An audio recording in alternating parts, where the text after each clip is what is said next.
नमस्कार, मी सरजू कुंबी आणि तुम्ही पाहत आहात मस्त न्यूज मुंबई की आवाज सरकार तक। तो जोगेश्वरीच्या चाचा नगरात न्याय की तडजोड, पीडित विक्रम चौधरी यांनाच पोलीस स्टेशनमध्ये पुन्हा बोलावले।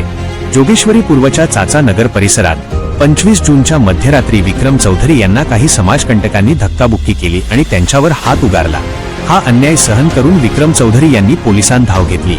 पण आता धक्कादायक बाब ही घडतेय की ज्या पीडित विक्रम चौधरी यांनी मार खाल्ला त्यांना जोगेश्वरी पोलीस वारंवार स्टेशनच्या फेऱ्या मारायला लावत आहेत। हे प्रकरण आता दुसऱ्यांदा पोलीस स्टेशन पर्यंत आले आहे, पण तरीही पीडिताला न्याय मिळत नाहीये। उलट चौकशीच्या नावाखाली त्यांना त्रास दिला जातोय।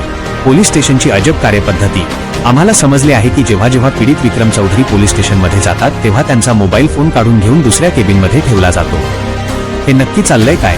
पीडित व्यक्तीने आपले पुरावे रेकॉर्ड करू नयेत किंवा न्यायासाठी आवाज उठवू नये म्हणून हा दबाव टाकला जातोय का?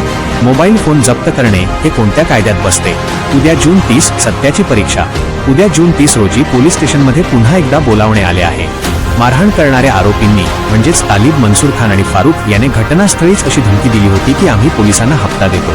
आता उद्या आमनेसामने आल्यावर पोलीस या हप्ताखोरीच्या आरोपांची चौकशी करणार की पुन्हा एकदा पीडित विक्रम चौधरी यांच्यावर दबावाचे राजकारण होणार? सरकारला आमचा थेट इशारा। आम्ही महाराष्ट्राचे माननीय मुख्यमंत्री श्री देवेंद्र फडणवीस साहेब आणि माननीय उपमुख्यमंत्री श्री एकनाथ शिंदे साहेबांकडे रितसर तक्रार नोंदवली आहे।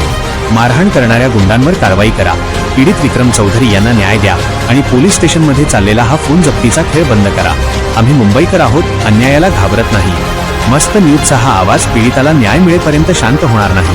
कॅमेरामनसह मी सरजू कुंबी, मस्त न्यूज मुंबई की आवाज सरकार तक।